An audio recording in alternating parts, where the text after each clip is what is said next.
Morning. आज का topic जो है वो सब्जेक्ट है हमारा इक्विपमेंट सर्विसिंग एंड मेंटेनेंस। क्योंकि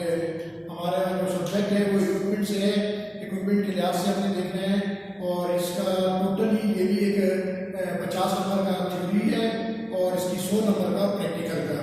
है। तो लिहाजा इसमें हमें जितना भी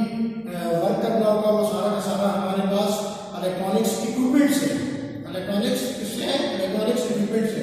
तो लिहाजा इस सब्जेक्ट का नाम है इक्विपमेंट मेंटेनेंस एंड सर्विसिंग, यानी आप इक्विपमेंट की सर्विसिंग और मेंटेनेंस किस तरीके से करेंगे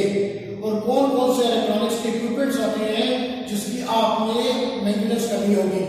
तो वो कहता है कि मेंटेनेंस जो आती है वो ज़ाहिर बात है वर्कशॉप में होती है। तो वर्कशॉप के लिए यानी कोई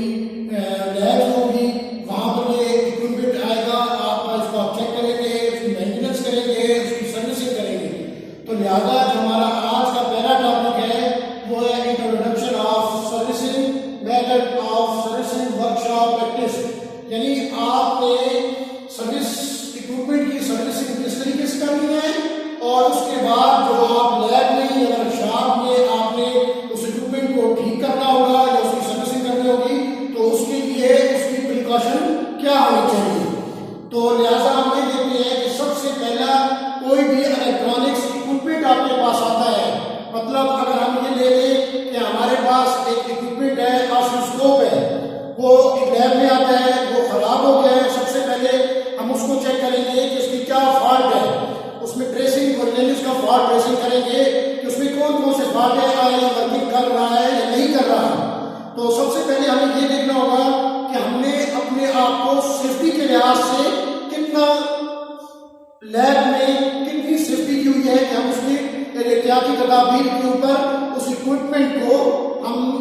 चेक कर रहे हैं। सबसे पहले ये आता है कि हमने उसको खोलना है, यानी हमारे पास उसके लिए उसकी सर्विसिंग करने के लिए हमें क्या चाहिए, टूल चाहिए। उस टूल के लिए हमें क्या चीज चाहिए, हमारे पास स्क्रू ड्राइवर चाहिए, स्क्रू ड्राइवर चाहिए।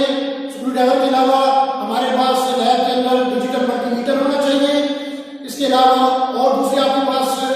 मीटर है, एनालॉग मल्टीमीटर हो सकता है, डिजिटल मल्टीमीटर हो सकता है, ठीक है। उसके अलावा और दूसरी चीज ये है कि सबसे पहले जो आपने यानी किसी भी इलेक्ट्रॉनिक इक्विपमेंट को चेक करने के लिए उसकी मेन पावर को चेक करना है। उसके लिए हम क्या करते हैं कि हमारे पास एक सीरीज बोर्ड का होना वो लाजमी होता है, ठीक है। तो सबसे पहले हमारे लिए क्या करेंगे कि कोई भी इक्विपमेंट आपके पास आया है, इलेक्ट्रॉनिक इक्विपमेंट है, जरूरी नहीं है कि ऑसिलोस्कोप है, टीवी है, इसके अलावा माइक्रोवेव ओवन है या और भी कोई इलेक्ट्रॉनिक इक्विपमेंट आपके लगे, वीडियो गेम्स वगैरह जाते हैं, कोई भी ऐसी चीज है जिसके लिए जो पावर से रिलेटेड होती है, जो पावर से चलती है, तो उसके लिए जाहिर बात है हमें क्या होता है कि इसका सेफ्टी प्रिकॉशन लाजमन रखना पड़ता है कि हम उसमें हमने क्या करना है, यानी उसकी सेफ्टी पर हमने क्या निसार करना है। क्या पता है कि जैसे अगर वो आप इक्विपमेंट है वो आपने लगाया है, जैसे आप उसको लगाने से पहले हाथ रखते हैं तो वो शॉर्ट होगा, शॉर्ट होगा, तो शॉर्ट होने की वजह से आपको उसमें करंट लगने का खतरा हो सकता है। तो जब करंट लगने का खतरा होता है तो वो इसलिए कहा जाता है कि आप अपने आप को आइसोलेट करें, यानी इसके लिए क्या होगा कि आपके लिए या तो कोई जिस लैब में आप उस इक्विपमेंट को चेक कर रहे हैं उसके लिए नीचे रबड़ होता शीट होनी चाहिए या फिर कोई आइसोलेटेड चीज ऐसी होनी चाहिए, लकड़ी है, और इसके अलावा और भी ऐसी आइसोलेटेड चीजें जो आप रखकर उसको चेक कर सकते हैं, ठीक है। तो सबसे पहले आप उसको पावर लगाएंगे, पावर लगाने के बाद उसको आप चेक करेंगे इसकी मेन पावर सोर्स आ रही है या नहीं आ रही है। अगर आ रही है तो उसको क्या और फिर आप उसके अपने जो सेक्शन होंगे उस सेक्शन के लिहाज से आप उसके में इक्विपमेंट को चेक करते जाएंगे, ठीक है। ये तो है लैब के अंदर आ रहे हैं, ये तो हम क्या करेंगे उसके अंदर फॉल्ट ट्रेसिंग है। हमारा जो मेन है कि आप उसको सर्विसिंग किस तरह करते हैं, मसलन फॉर एग्जांपल के तौर पर कोई भी इक्विपमेंट आ जाता है, उसमें कोई इतना फॉल्ट नहीं होता, बात ज्यादा फॉल्ट उसका आ जाता है तो उसमें से उसका फ्यूज खराब होता है। आप क्या करते हैं कि उसके अंदर जाहिर बात है वो 3 एम्पियर 5 एम्पियर या 10 एम्पियर का फ्यूज लगा हुआ होगा या 20 एम्पियर का होगा। तो लिहाजा आप क्या करेंगे उसको सबसे पहले जो उसके यानी आप उसकी सर्विस कर रहे हैं तो सबसे पहले क्या करेंगे आप उसको ब्लोअर से उसकी सफाई वगैरह कर लेंगे और उसके बाद उसको आप उसका फ्यूज वगैरह चेक करेंगे। अगर फ्यूज खराब है तो उसका फ्यूज बदल देंगे, ठीक है। तो जरूरी होता है कि आप सबसे पहले अपने आप को इक्विपमेंट के यहाँ पर लैब काम करें, तो लैब में काम करने के लिए क्या है, आपके पास जिस जगह आपका वर्क बेंच है उस वर्क बेंच को वुडन होना चाहिए,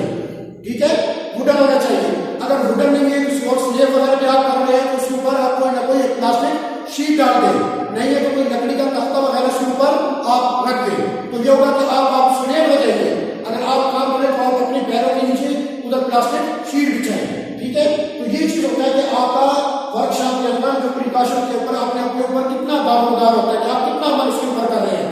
तो अगर हम ये देखते हैं कि हमारे ऊपर जो हमारे जिस लैब में जिस वर्कशॉप के अंदर हम काम कर रहे हैं उसमें किस चीज का होना जरूरी होता है, तो हम ये देखते हैं कि सबसे पहले बिफोर पावर ऑन, यानी पावर ऑन करने से पहले आप क्या करेंगे, यानी लैब में आप कर रहे हैं इलेक्ट्रॉनिक्स का कोई चीज को कंपोनेंट को चेक करें, उसके लिए क्या क्या चीजें होती हैं। तो कहते हैं कि always use isolated tool while working, यानी आपके पास जो टूल्स वगैरह है वो वर्किंग हालत में और आइसोलेटेड है। मतलब आपके पास ग्लास है, पेचकस है, वो आइसोलेटेड है, उसके ऊपर कोई रबड़ वगैरह नहीं चढ़ी हुई, तो हो सकता है उसको करंट वगैरह लग जाए, तो इस वजह से उसको कहते हैं कि वो आप आइसोलेट करें इसको। नंबर 2 है do not disconnect the wire and plugging, यानी आप अगर कोई चुटना का खासा वायर लग जाते हैं वो एकदम शॉर्ट हो जाती है, वो एकदम जलने बर्न आउट होने लगती है, तो क्या करते हैं उसको एकदम खींचने की वो कोशिश करते हैं कि आप उसको खींच लें, लेकिन ये काम नहीं करना, फटाफट कोशिश करें कि सर्किट ब्रेकर लगा हो, आपकी सेफ्टी के लिए उस सर्किट ब्रेकर को आप ऑफ करें, ना कि आप वायर को उसको खींच ले सर्किट से।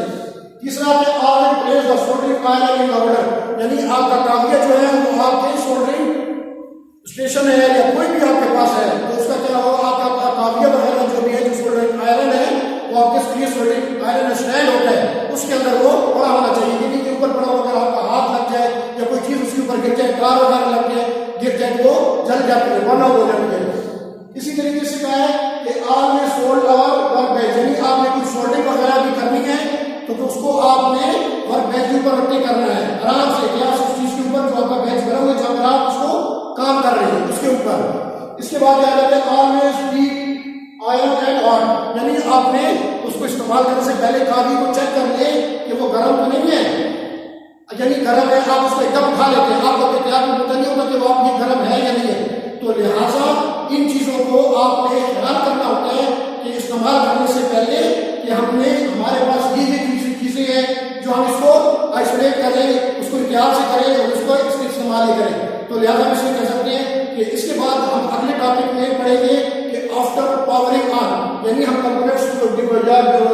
आपके इक्विपमेंट को ऑन कर लेते हैं तो क्या करते हैं, ठीक है। इंशाल्लाह अगले लेक्चर में हम आपको इसकी बात बताएंगे कि इसमें क्या आगे इस्तेमाल